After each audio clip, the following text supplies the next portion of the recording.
Hello and welcome to the Slate Political Gabfest.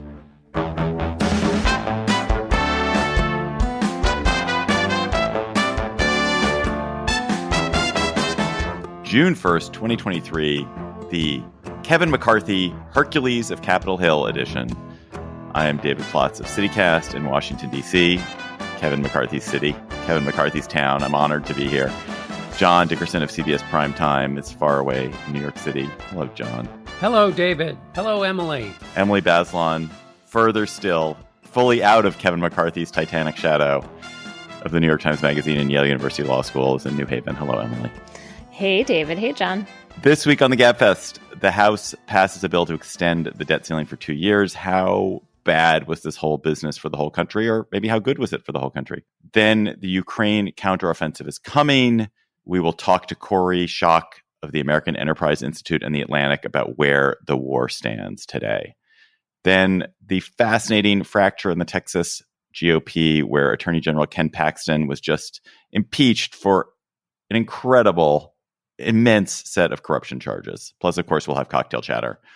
And a reminder, Gabfest listeners, that we will be live with you on June 28th here in Washington, D.C. at 6th and I Historic Synagogue at 7:30. That's a Wednesday. You can get tickets at slate.com/GabfestLive. There's still a couple of tickets left for our pre-show cocktails, and there are tickets left for the show. So come join us. We love doing live show. It's a great venue, and there's going to be a lot to talk about, as there always is. So join us Wednesday, June 28th, slate.com/GabfestLive for tickets.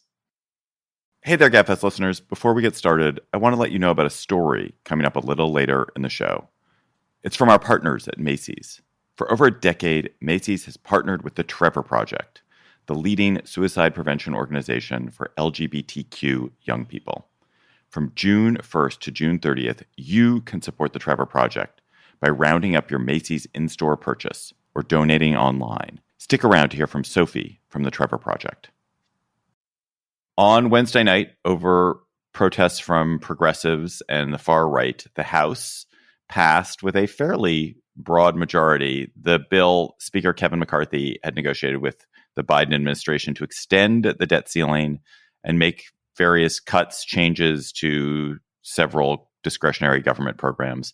The Senate will likely pass it quickly, and Biden will sign it, putting this now regular national nightmare in the closet for 2 more years, when it will subsequently emerge boogeyman-like to cause some other havoc. So, John, what did McCarthy and the Republicans get, and what did they not get from this spectacle, this negotiation? Well, they got cuts in spending in next year and limiting of growth of spending in 2025 for a portion, a very small portion, really, of the budget, not even non-defense discretionary in part of it, but non-defense, non-veterans discretionary. But that's not nothing. It's anywhere from under $1 trillion to $2.5 trillion, depending on who you talk to. It's probably closer to under $1 trillion, which is a great deal less than the $4.8 trillion that the Republicans had originally asked for. So they got that spending. They got some other sort of signaling kinds of benefits. There was money shuffled around and some taken away from the IRS that the Biden administration was going to use to fund additional IRS agents.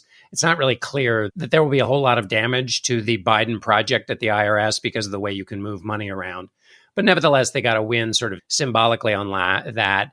They got this term you've heard a lot, the clawing back of some COVID money that was sent out during the pandemic but hasn't been spent. And they got some additional work requirements for certain kinds of social benefit programs. On a net basis, at least according to what I read from Annie Lowry, it actually looks like those SNAP and TANF actually, because of other changes in the bill, that there may be a net increase in the number of people who actually is available for those benefits. But nevertheless, Republicans care a lot about work requirements, and there are some work requirements on single people without children in certain age ranges. And I think that's basically it. And the biggest thing is they got proof of concept, which is they wanted to use the debt ceiling as a wedge against the president, and they were extremely successful in doing that. And as the first test of their ability to govern by their own lights, they were successful. Right. So the economists that I trust seem to think this is not a terrible result for the economy. The cuts are not huge. Cuts are okay. These kinds of cuts are okay at a time when inflation is still a concern. The work requirements are pretty minimal and won't be too onerous for too many people. Important things like the funding for COVID vaccine research were protected. But the process, Emily, is just like a terrible, depressing process. And I mean, it feels to me like this was certainly a procedural victory by the House Republicans. Yeah, I mean, you're going to have a negotiation over the budget with the threat being government shutdown if the government doesn't get funded. And now we have a negotiation over the budget where the big threat hanging there is that we don't pay our national debt and there's all kinds of potential mess for the economy. And now we seem to have both. And if the Democrats, the next time they have a chance to raise the debt ceiling to some, unreachable amount, don't take that chance, they're just setting themselves up for this kind of second bite at the apple of negotiations in which the threat is this enormous kind of unthinkable one that whoever is president would be held responsible for. I think Biden was probably right that, he was going to bear the cost of that. I also really wonder about his negotiating tactics, like to say I'm not going to negotiate and then to dismiss the idea of, minting the coin or invoking the 14th Amendment mid-negotiation just seemed to really weaken his position. And so I don't really understand the just rhetorical moves that he made along the way, even though I think you're right that in the end, the deal isn't particularly bad. I mean, the one interesting thing is, at least, knock wood, I'm assuming that the Senate will kind of pretty briskly get this together and pass it before anything catastrophic happens. The way they handled the negotiations, including the way that Biden talked down the 14th Amendment and the platinum coin, meant that the markets, there wasn't a spooking of the markets. There wasn't this cost to the economy that there was in 2011 when there was a lot more ambiguity about what might happen. And so, John, I don't know if is that an argument in favor of Biden's sort of calm capitulation? I think you can argue it either way. I think you have to I think there is some portion, and I don't know how big a portion it is, of credit to give Biden for capitulation. Essentially, he said we're not going to negotiate, and then he negotiated. And so, that he takes a little bit of a bruise on that. But essentially, I think that it was not a misreading to think that if there's disaster, he will get the share of the blame for the disaster because he's president and because he's already getting a share of the blame for inflation. Also, it's a disaster, and he's the president, and he doesn't want the country to get fucked up. So it's like not just the politics exactly. of it, all it's those the things. substance Yes, of exactly. it. Thank you. Right. Exactly. Sorry for just completely eliding the fact that he may actually care about the country itself. Right. Precisely right. So the one argument is keep 14th Amendment, coin, all that live so that you potentially have some leverage over the Republicans, or put another way, you diffuse the Republican leverage by saying, you're threatening to shoot the hostages. Well, I'm going to say that the bullets in your gun are blanks. Now, if you don't really believe that, that's hard to sustain. And also, because if you don't believe that, you think the 14th Amendment is going to cripple the markets anyway, it might give you a rhetorical reason to keep paying the debt, but the markets are not going to listen to you and they're going to cripple. So you're going to get all the economic pain. And so your leverage isn't real leverage. And if you recognize that, then the reason you dismiss the 14th Amendment is you tell your Democratic colleagues, there is no back door. There is no exit. We need you to be on board for the president to help this thing get over the line, which is what happened. Kevin McCarthy got a big win by relying on Democratic votes. There were more Democrats who voted for this than Republicans. And I think that may in part be because the Democrats had no way out. And to support the president and their party, they had to vote for this, which they might have not done if they'd thought, well, there's this back door we can use. Is there any equivalent issue that you guys can think of, or equivalent sort of process where Democrats and Democratic intransigence gives them enormous amounts of leverage to force the opposition party into something it really doesn't want to do? The debt ceiling, it's always been the Republicans basically holding the Democrats hostage. The thing is, if you care about the government functioning and you're sort of the people who want government to be good, it's much harder to play this role, right? You have to be the grown-ups in the room because there's this longer-term discrediting that's happening. Right. Emily, does McCarthy come out of this stronger or weaker? To my eyes, he seems to have played it pretty well. Yeah, I mean, I think he held his caucus together. He's still speaker. He got a deal. There's some, far right dissent and denouncing going on, but they just seem like they're kind of shaking their fists uselessly. So it seems like it was a test of his leadership and he passed. I think in the end, the discharge petition, the idea that any one member of the Republican conference can boot him, was both helpful to him and also totally meaningless. Helpful to him in the sense that he could operate in negotiations with Biden. And part of this is not only did he keep his conference in line, but this is his first time on the big stage negotiating with a president. And whatever was required, he got it done in that relationship too, which again, if you listen to Mitch McConnell talk about Joe Biden, in previous negotiations McConnell has had with Biden, some portion of this is undoubtedly Biden's Senate and congressional experience, which was a real weight around his ankles when he was running as a primary candidate, because progressives said, your get along, go along nature in the Senate, had you working with, reprehensible people. Biden, on the other hand, basically recognizes that legislating sometimes requires compromise. One of the things that was striking in listening to the votes take place is you had both Republicans and Democrats educating their colleagues on, the nature of legislating, which is kind of funny in today's politics. You don't hear a lot of that, but they were all talking about, don't let the perfect be the enemy of the good.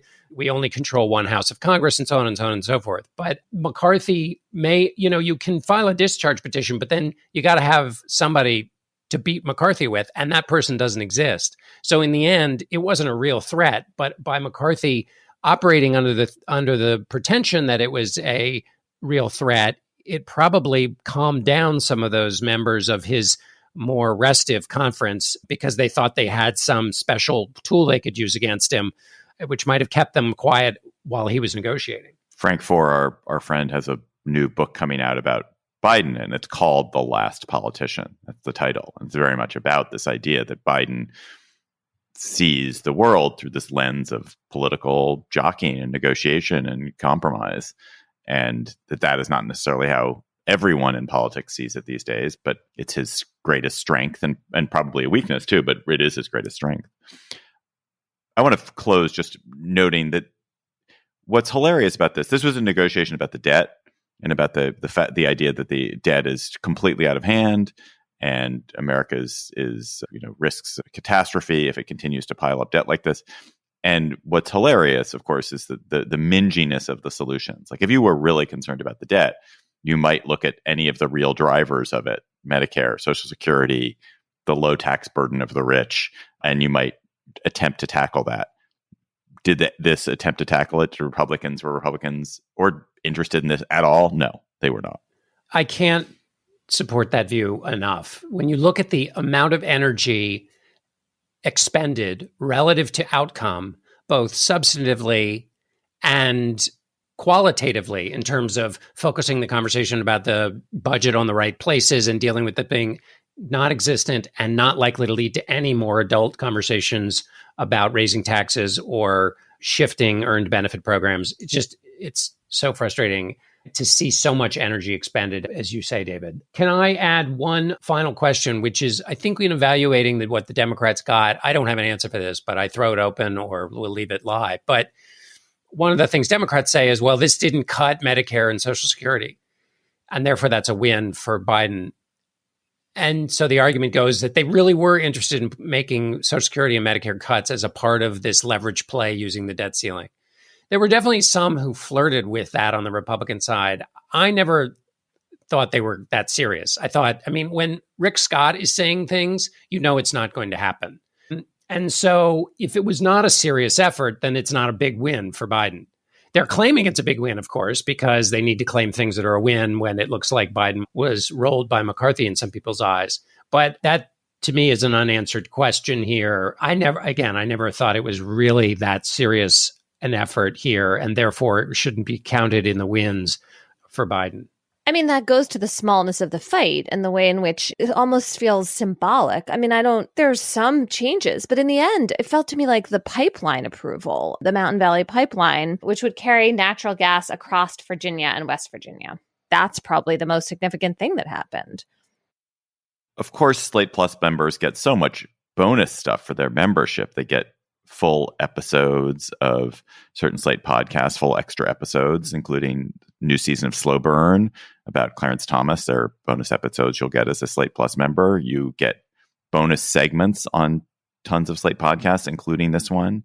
You get unlimited reading on the Slate site, no ads on Slate podcasts. And you get, of course, our bonus segment, which we do every week. And this week, we're going to talk about succession. We're going to talk about what can be learned about American politics or the world, or really anything at all from the HBO show Succession. Go to slate.com/Gabfest Plus and become a member today.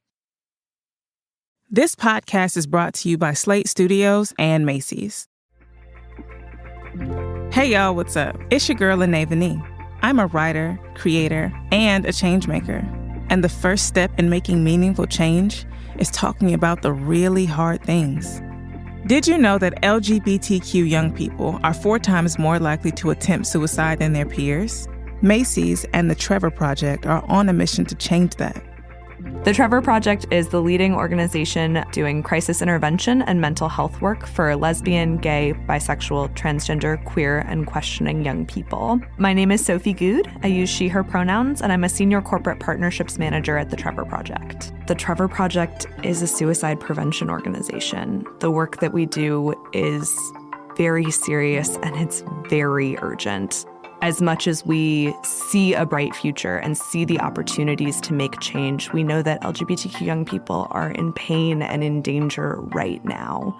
And support from Macy's empowers us. We've expanded our crisis services from just having the phone line to also having 24/7 service on text and chat. We've increased our lineup of suicide prevention programming as well. Working towards the world we want to create and making sure that we're showing up for young people in this moment is so important. Now's the time to help LGBTQ young people in crisis. This June, Pride Month, when you round up your purchase at Macy's or donate online, you'll help fund the Trevor Project's comprehensive approach to suicide prevention among LGBTQ young people. Find out how Macy's is creating brighter futures for all at Macy's.com/purpose. This episode is brought to you by SAP. Welcome to the window of opportunity, when your next move can either make your business famous or obsolete. So you need to be ready. Be handling good surprises and bad ones ready. Be opening a Portland, Houston, and Providence location on the same day ready. Be stock options plus paid family leave ready. SAP has been there and can help you be ready for anything that happens next, because it will. Be ready with SAP. We're joined by Kori, a contributing writer at The Atlantic and the director of Foreign and Defense Policy Studies at the American Enterprise Institute. Kori, who was recently in Kyiv, is here to talk about what feels like a particularly tense moment in the war in Ukraine. Ukraine is apparently bringing the war to Russia via drone strikes in Moscow and preparing for a major counteroffensive. And Moscow is, as it has been, continues to attack all across Ukraine, including right in the heart of the city in the middle of the day. So, Kori, when is everyone keeps talking about there's a counteroffensive, it's about to begin. When is it to begin, and what are its goals? So when it's to begin is a secret I'm sure most American defense experts don't know, because the element of surprise will be important. What I think its goals are 2.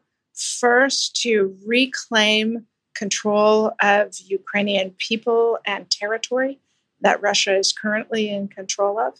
And second, to demonstrate to the Western countries that have devoted so much money and equipment to Ukraine that the Ukrainian military is capable of a successful offense. They've demonstrated the ability to mount a successful defense, but pushing Russia out of Ukrainian territory is going to be hard to do. The Russians are dug in. They, too, are a military pretty good at defensive warfare. And so I think in order to sustain the levels of Western support that Ukraine continues to need, they've got to show that they can win on the battlefield. It's fashionable to say that military force can't solve problems, but military force is going to solve this problem one way or the other. So in light of that, what should we think about the fact that F-16s are finally coming to Ukraine, that there's been this long-running debate about whether the U.S. in particular and NATO more generally have been too slow to deliver the kinds of weapon systems that the Ukrainians say they need to more quickly counter the Russians? I mean, it seems like right now the debate is about long-range weapon systems. Earlier, of course, there was the same fight about tanks. Could the Ukrainians win or win more quickly if only the alliance, its allies, delivered? Or is that a kind of fantasy that misunderstands the political situation? No, I think that's true, Emily, that the Ukrainians could unquestionably win more quickly and with far fewer Ukrainian victims of the Russian aggression if we in the West, in particular the Biden administration, was less concerned about escalation or expansion of the war and gave the weapons that we said no to initially and then eventually said yes to on a faster timeline.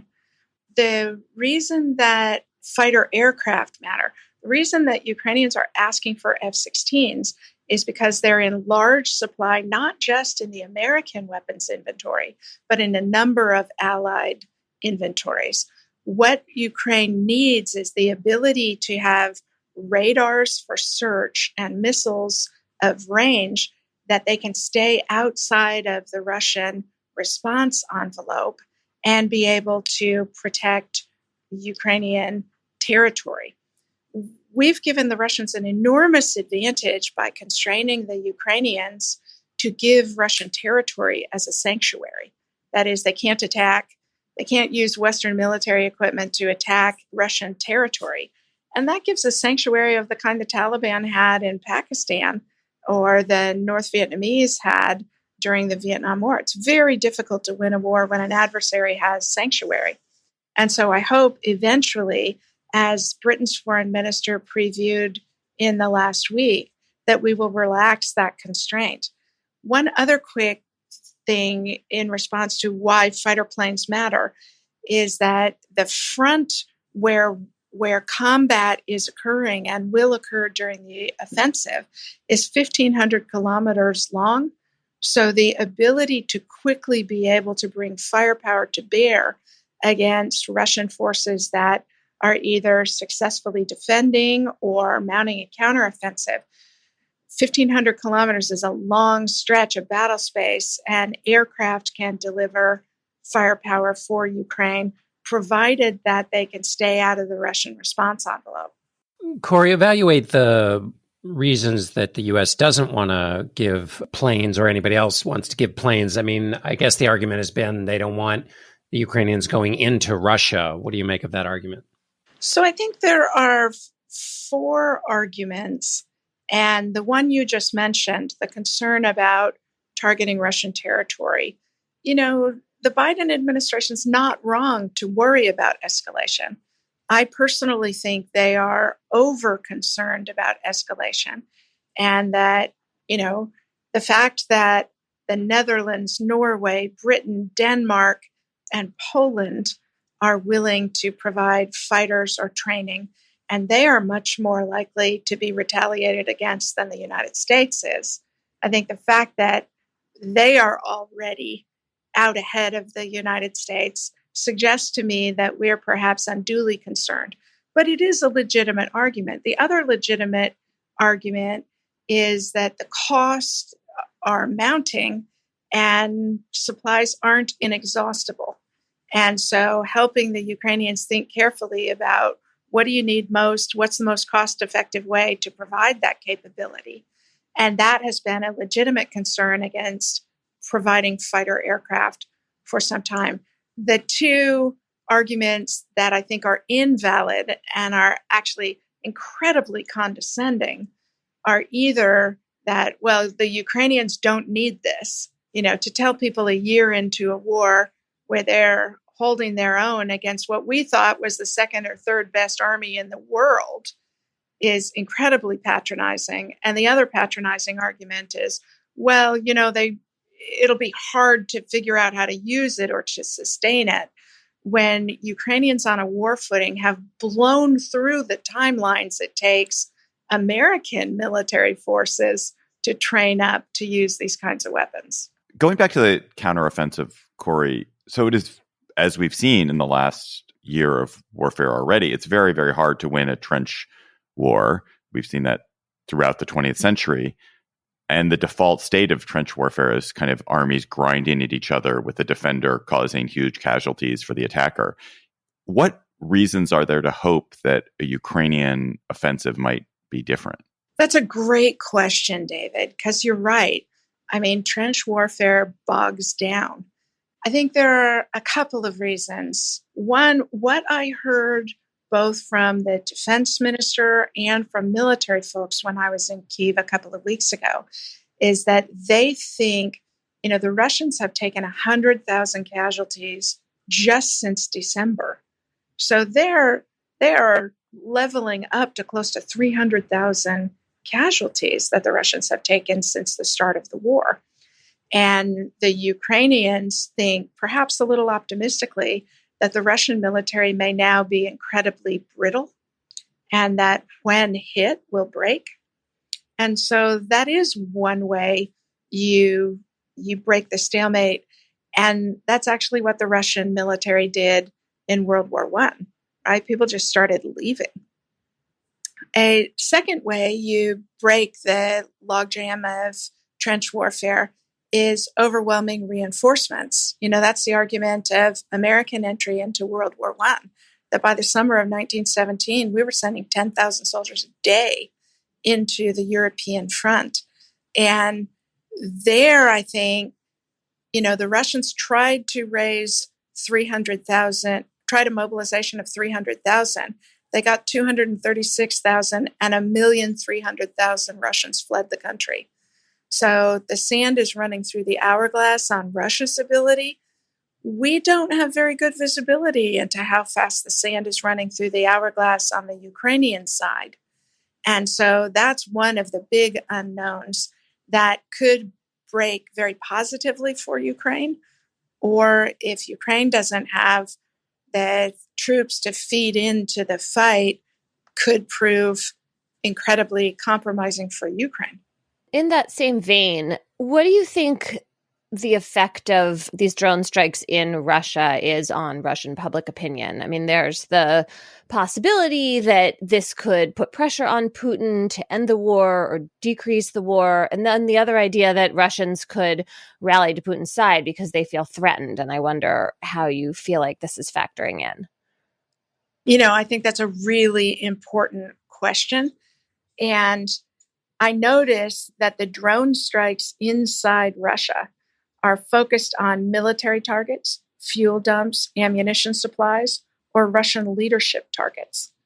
And so whoever's doing it, and I presume it's Ukrainian intelligence and special operations, they're trying to make a distinction between legitimate military targets and leadership targets on the one hand, and the Russian population on the other hand. So they're clearly worried about the concern you raised.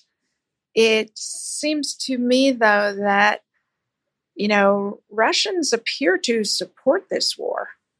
And, maybe 20 years into a dangerous authoritarian leader and complete control of the media, we can't expect them to do any different.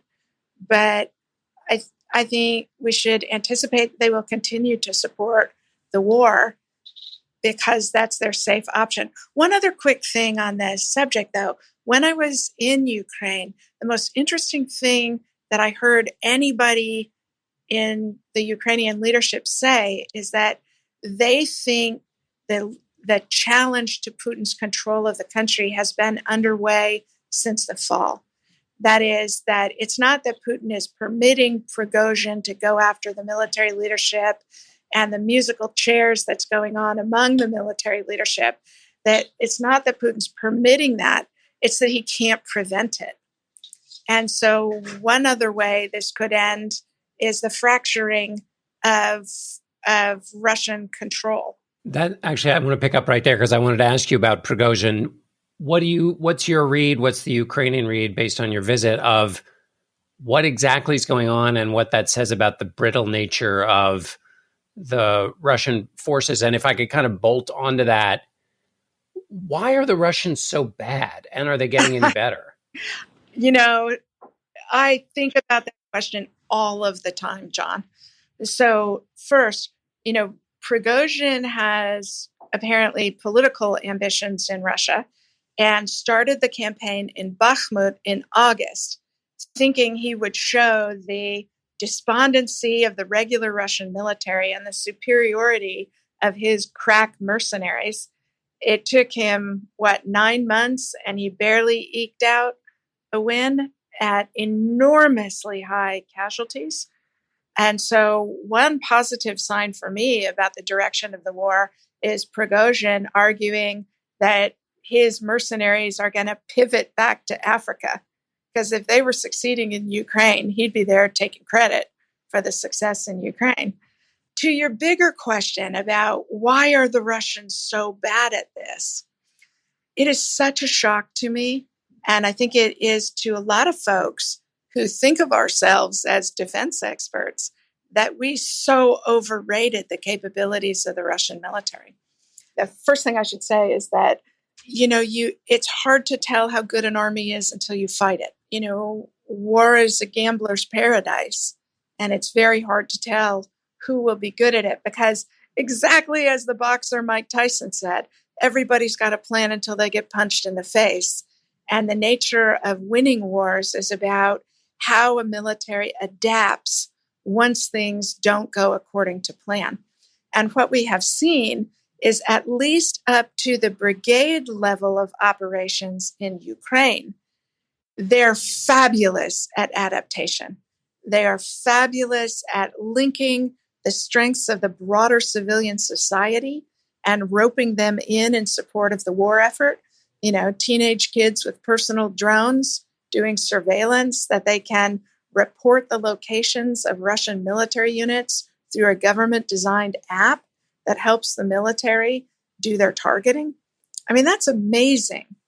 And one explanation for why the Russians have done so badly is that they are still a command and control military. There's no reward for taking initiative. That, as long as you obey orders, you'll be fine.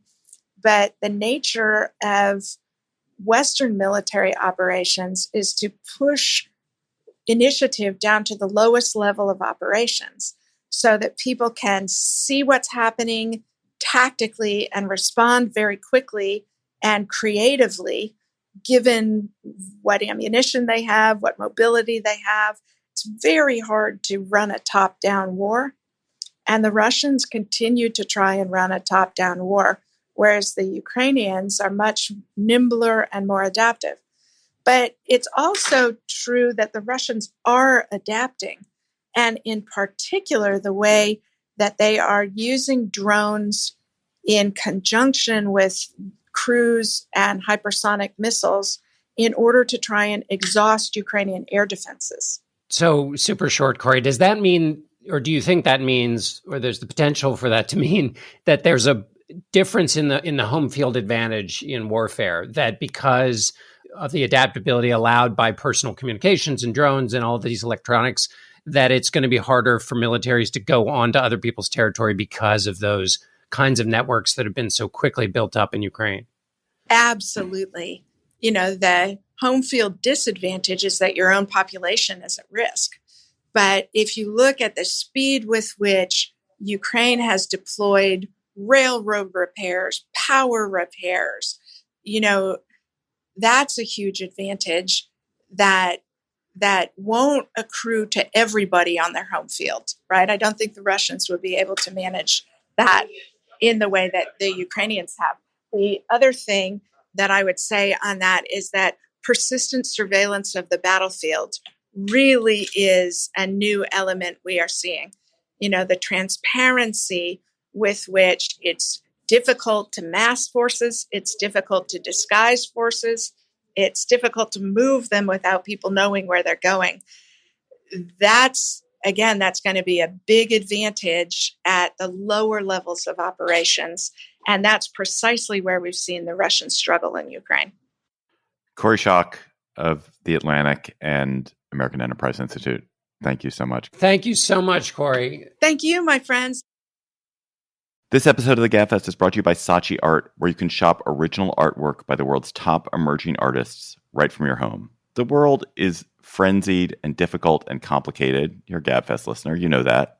So take a break from it all with art and let art's beauty be your source of joy and tranquility in an ever-changing, ever-chaotic world. For more than a decade, Saatchi Art and their team of experts have helped art enthusiasts around the world discover art they love. From one-of-a-kind abstracts and gorgeous landscape paintings to sculptures, photographs, and much more.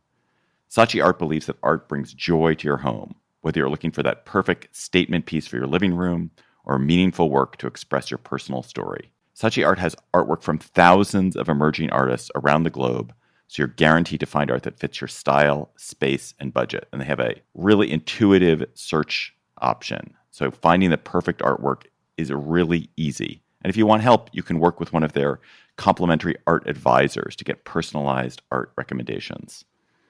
Saatchi Art also takes care of everything, so you'll get hassle-free delivery and a 7-day money-back guarantee. Gabfest listeners get 10% off their first order with code SLATE.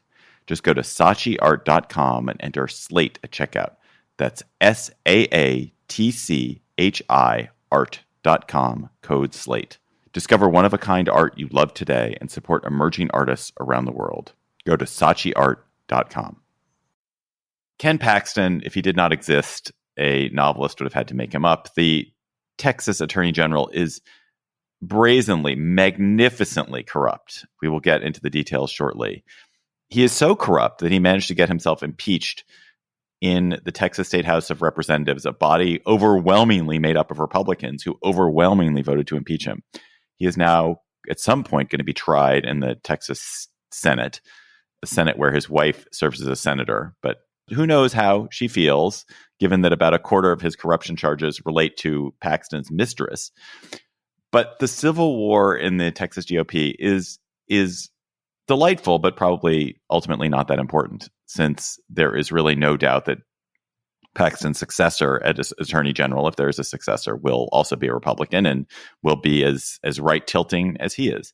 But it's really fun, interesting scandal, Emily. And before we get to kind of the Cheesecake Factory menu length set of corruption charges about Paxton's misbehavior, who is he? Why is he so beloved of the hard right of the Republican Party nationwide? I mean, he's the tip of the spear for using lawsuits and courts to rattle right-wing sabers. So he's the attorney general that led the challenge to the election results in 2020 on behalf of Donald Trump. He's the one who, threatened the parents of transgender kids with child abuse allegations, a truly just like disgusting way of threatening families.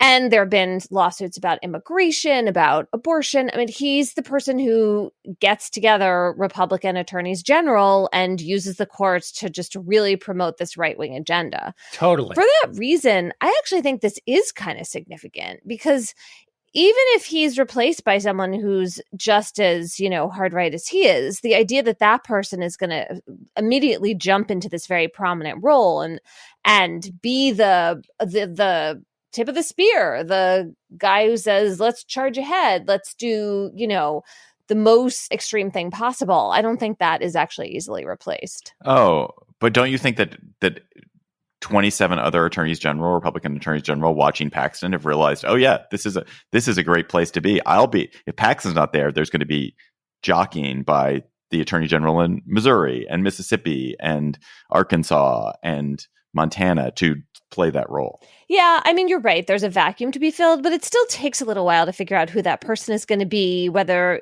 they have the same kind of name recognition and the same ability to tell people that they're going in the right direction. It's only in retrospect that you're like, oh, yeah, this is what we should do. It's this legal strategy to pursue. So in that sense, I think it will at least take some time. I feel like there is national importance here in a couple of ways, that he's kind of perfecting a version of politics that Donald Trump took pro. When you read his case, which we should spend some time on because it really is quite extraordinary, its sort of compounding nature of offenses. But, there are some plays that he's running where he's being as entrepreneurial as Donald Trump. So, for example, one of the investigations is related to 8 of his former staffers blowing the whistle on him. And that was in, I guess, October of 2020. He then, of course, what was leading the vanguard in claiming that the free and fair election was not free and fair.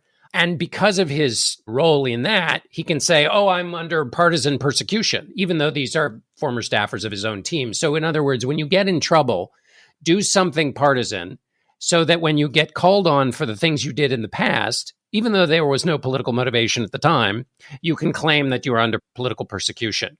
And that play is one that can be replicated, and we see it replicated with, George Santos and others. And so I think what he's doing is kind of expert entrepreneurial behavior in taking these kinds of behaviors, which sort of feel small town and local, and adding to the work that Donald Trump has done and turning them pro. And so I think there will be others who will copy this behavior. And I think that's why it's so fascinating. So let's go to the corruption. He is truly practiced old-timey forms of corruption that John, in his peregrinations through American history, has no doubt encountered many times. The charges he's principally been impeached for relate to his relationship with a guy named Nate Paul, who's an Austin real estate tycoon, or perhaps an erstwhile Austin real estate tycoon. And he appears to have just done all kinds of things to help out Paul, giving legal opinions in his favor, appointing a special counsel to investigate the investigations of Paul. And in exchange, he got Paul to install some really expensive kitchen counters and do his home renovation for free, and to hire his mistress. And when, of course, his own staff complained that he was doing favors for Paul and were whistleblowers, he fired them.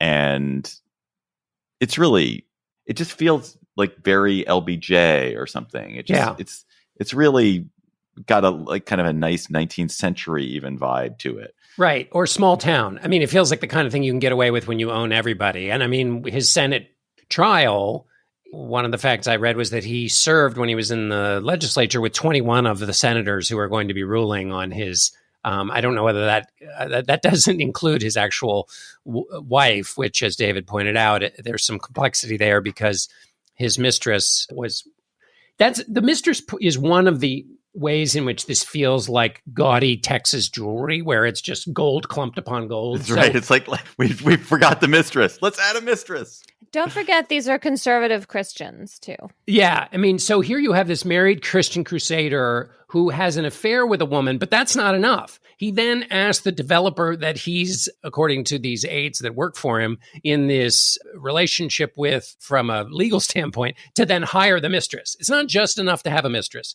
And it's not just enough to be potentially or allegedly too close to a developer. But you got to combine the two of them. And it's like when he came into office, he was either under indictment or very soon under indictment for a tech company alleged scheme.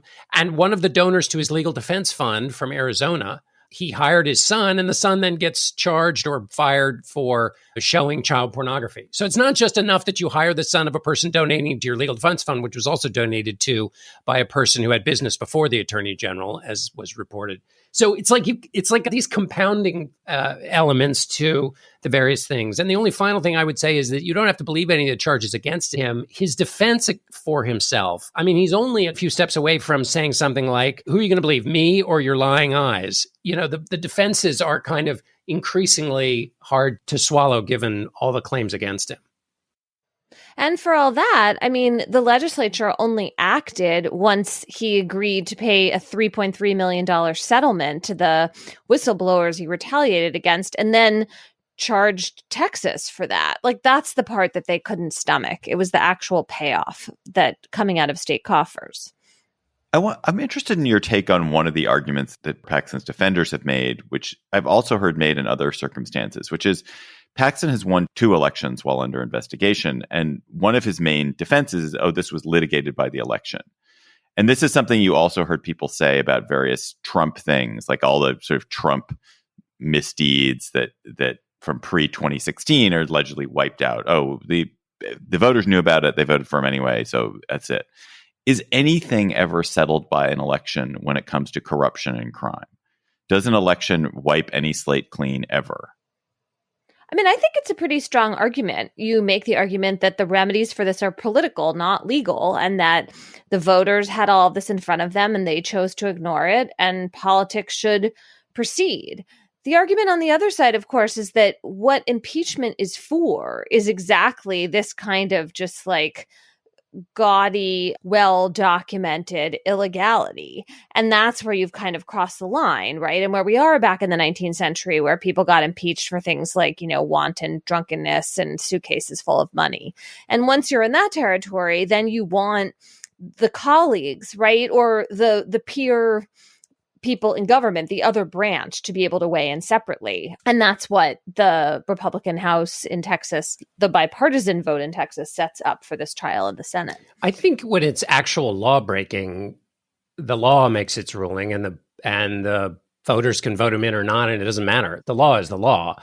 And so people should get thrown in jail even if they win by 100% landslide. The impeachment question is whether, in that gray area, where no specific law has been broken, but the person has broken a norm, and those norms are in part policed by the voters. And so that seems to be a place where you can have more, flexibility. But as I recall, didn't Mitch McConnell make kind of the opposite argument at the second impeachment, which was essentially what Donald Trump did can be handled by the courts. We don't need to impeach him because there is that other remedy out there for what he did, which is potentially clearly illegal. I mean, there is a corruption investigation into Paxton, which now the Justice Department has taken over from the U.S. Attorney's Office in San Antonio.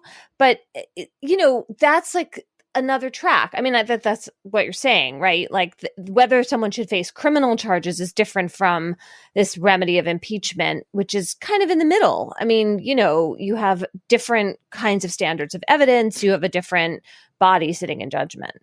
I mean, I think what's interesting is that it's like you kind of need all of these mechanisms. And the reason why I think you need all these mechanisms, you need elections to be a judgment, and you need the courts to be a judgment. You need impeachment to be a judgment, because the capacity of politicians to manipulate each of these things is pretty high. And I'm thinking of, so Paxton, you would say like, oh, well, he should be punished by the courts. I mean, this should be something that is litigated in the courts and punished by the courts. But if you look at this first corruption case he's involved in, he's been facing these charges relating to sort of an investment fraud for 8 years. And he's been able to use, because he is the Attorney General of Texas, and because he has all kind of strings to pull, he's been able to use mechanism after mechanism, favor after favor, chicanery after chicanery, to ensure that he's never been put on trial for these charges, which someone who wasn't the Attorney General of Texas would have been put on trial for years earlier and probably would have gone to prison for years earlier. And so I think this kind of redundancy, the belt and suspenders of impeachment, the courts, elections, is kind of necessary when you have people who are able to manipulate portions of that process. And if it's only the political process that can punish them, you see, if my theory is right about the plays he's running, you're seeing how it's distorting his job. I mean, when the Justice Department starts investigating you, you have to start doing things that allow you to turn yourself into a national partisan so that you can claim that what's being done against you is totally partisan motivation. I mean, it completely warps the office. Let's go to cocktail chatter when you're having a Shiner Bock or some other extremely cold Texas beer.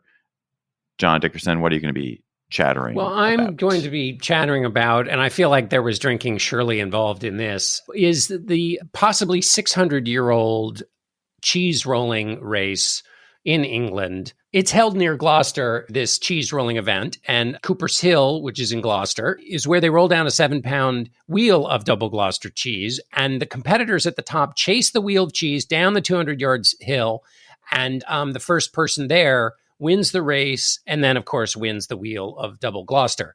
And what was exciting about this year's race is that contestant Delaney Irving, who won the women's race, did so after being knocked unconscious. She essentially was knocked unconscious, and the momentum flopped her body over the finish line. And she said, "I just remember hitting my head, and now I have the cheese," which I think is kind of words to live by for all of us. Yeah, the footage and the photos are astonishing, because you think like, oh, it's just 200 yards. But actually, oh, it's just a 45-degree angle. And it's a 45-degree angle. And you're like, it's a 45-degree angle. It's like a foot down, a foot across. What's the big deal? But actually, it's insane. It's insane. Emily, what's your chatter? I want to recommend a book called I've Just Seen a Face. It's a practical and emotional guide for parents of children born with cleft lip and palate. It's by my friend Amy Mendillo, whose daughter was born with cleft lip and palate. And, this is the kind of experience as a parent that if you end up in this particular small but very intense lane, it's really helpful to have advice, to have people who've been through it before, who can hold your hand, who understand what's going on. And Amy is incredibly sensitive and empathetic, and her daughter has grown up into this lovely, sturdy, just confident kid. So anyway, I've Just Seen a Face. If you are dealing with cleft lip and palate, or people who are, you want to understand it better, I really recommend it. I want to chatter. This is sort of a Emily Bazelon and John Dickerson chatter, because it was a chatter of something I read at Emily's house. Emily had a whole bunch of copies of the old New Yorkers, as one does, around, and I picked up a copy of a August 2022 New Yorker that she had around, and stumbled upon something which I'm sure John knows a ton about, which is in October of 1964, Nat Hentoff was a reporter for the New Yorker, and he went to do a profile of 23-year-old Bob Dylan, and sat in the studio as Bob Dylan spent the one night that he would spend in the studio to make the album that would become Another Side of Bob Dylan. It's a profile of Dylan, and it's about Dylan's recording process and the kind of characters who surround him. And it's a fantastic story. Or rather, it's a good story. It's an okay story, and it's fantastic because, of course, Bob Dylan becomes Bob Dylan. I mean, he's already partway to being Bob Dylan, but he then, is soon going to become fully Bob Dylan. And to catch him this young, and to have so much access to him, and to watch him as he's recording Chimes of Freedom and My Back Pages, and to write down sort of what those lyrics are in real time as these lyrics are sort of being spoken into a microphone or sung into a microphone for the first time, it's incredible. So it's just as a portrait of an important moment in history. It's a wonderful story.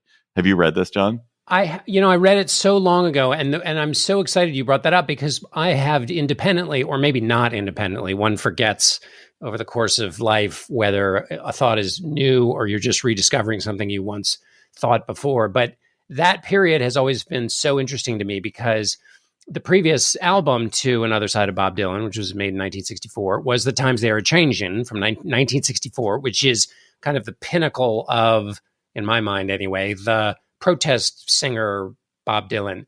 And so here you have a guy putting out two albums in the same year, which you wouldn't normally have, I think, in today's age. He's incredibly prolific. And he's making a super big turn in his career, and that career then becomes defined by making one turn after another. I mean, constantly turning and turning and turning, and that's led to some of his greatest moments of artistic achievement. So this is like the first turn at this key moment, both in his career and in his discography. It's really cool. To everything, turn, apparently. There's a season. But yeah, and that's exactly what the article's about. That's what Hentoff is capturing. Hentoff is capturing that Dylan sort of moving away from the protest song and consciously sort of making the shift. And it's all in the story. So anyway, 1964 Nat Hentoff story about Bob Dylan. Listeners, you sent us excellent chatters this week. I'm very excited to hear our listener chatter this week, which is from James Carey, but please, you email them to us at gabfest@slate.com, tweet them to us at @SlateGabfest, something that you're interested in and excited about. So let's listen to James Carey's chatter. Hi there, Slate Political Gabfest. This is James Carey from Brown Township, Ohio.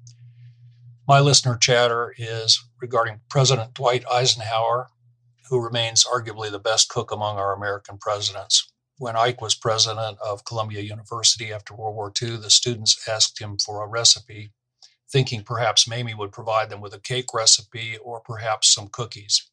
Instead, Ike sent a personally hand-typed letter for his 2-day vegetable soup. The recipe was subsequently reprinted throughout the country and is available as a facsimile from the Eisenhower Presidential Library. I find the style and depth of the writing fascinating, and his inclusion of nasturtiums on a seasonal basis blows my mind. Thanks. Love the podcast.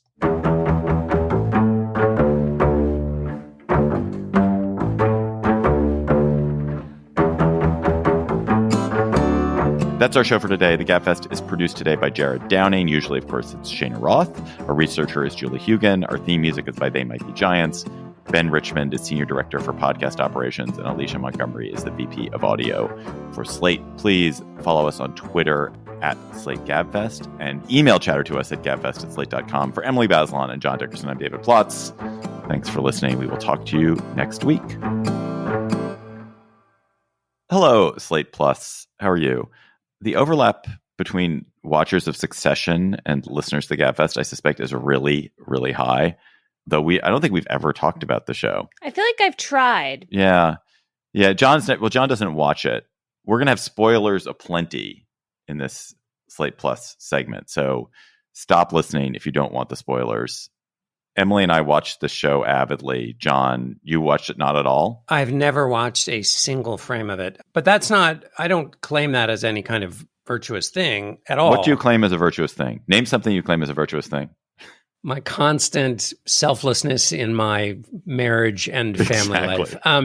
But before we start, I have two things to say. One is, because on these, like Breaking Bad, all the other, what was the one about the advertising agencies? Mad Men. Mad Men. Good grief. People devote I guess my point is, these are such investments. And I feel like, oh my God, I don't think I can take on this huge, massive investment. There are shows we watch, so it has nothing to do with any artistic quality assessment on my part or the quality of anything. So I apologize. The second thing is, can you both say to me why it is that the show is so captivating? That was just a snippet from our Slate Plus conversation. If you want to hear the whole conversation, go to slate.com/GabfestPlus to become a member today.